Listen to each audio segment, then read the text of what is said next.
వైఎస్ఆర్ కడప జిల్లా బద్వేల్ నియోజకవర్గంలోని జర్నలిస్టుల అభివృద్ధికి కృషి చేస్తానని బద్వేల్ తెలుగుదేశం పార్టీ సమన్వయకర్త ప్రతీష్ రెడ్డి అన్నారు. ఈ సందర్భంగా ఆయన జర్నలిస్టులను ఉద్దేశించి మాట్లాడుతూ బద్వేల్ నియోజకవర్గ పరిధిలోని అన్ని మండలాల్లో పనిచేస్తున్న జర్నలిస్టుల సంక్షేమ అభివృద్ధికి నా వంతుగా కృషి చేస్తానని ఆయన అన్నారు. మంగళవారం బద్వేల్లోని తెలుగుదేశం పార్టీ కార్యాలయంలో తెలుగుదేశం పార్టీ నేతలు చిన్న ఎర్సాల పంచాయతీకి చెందిన కల్లూరి కృష్ణారెడ్డి, బి కోడూరు మండల తెలుగుదేశం పార్టీ అధ్యక్షుడు ఓ రామచంద్రారెడ్డి, రమణారెడ్డి, రామ్మోహన్ రెడ్డిల ఆధ్వర్యంలో పోరు మామిళ్ల కాసినాయన, కలసపాడు, బి కోడూరు మండలాలకు చెందిన దాదాపు 30 మంది పాత్రికేయులు రితీష్ రెడ్డిని కలిశారు.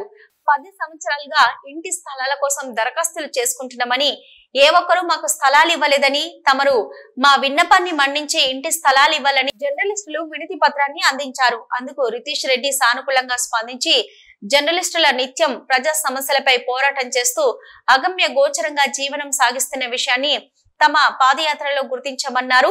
తెలుగుదేశం పార్టీ అధికారంలోకి వస్తే వారి సంక్షేమ అభివృద్ధికి కృషి చేస్తారని ఇప్పుడే చెప్పానని రితీష్ రెడ్డి అన్నారు.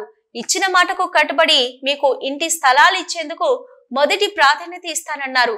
రితీష్ రెడ్డి పార్టీలతో సంబంధం లేకుండా అందరికీ ఇంటి స్థలాలు ఇచ్చి ఇళ్లు మంజూరు చేయిస్తామన్నారు.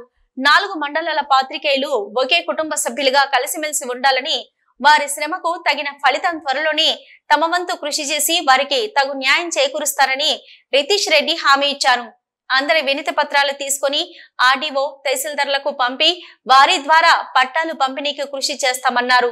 ఇంటి స్థలాలిచ్చి కాలనీ నిర్మిస్తే ఆ కాలనీకి శ్రీ బీజీవీఎంల వీరారెడ్డి జర్నలిస్టు కాలనీగా ఏర్పాటు చేస్తామని పాత్రికేయులు చెప్పగా త్వరలో మీ కలను సాకారం చేసి చూపుతానని హామీ ఇచ్చారు రితీష్ రెడ్డి.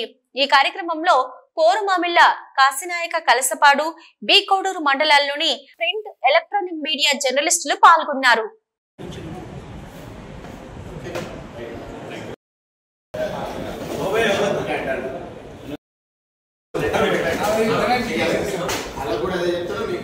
అసోసియేషన్ లెటర్ కావాలి.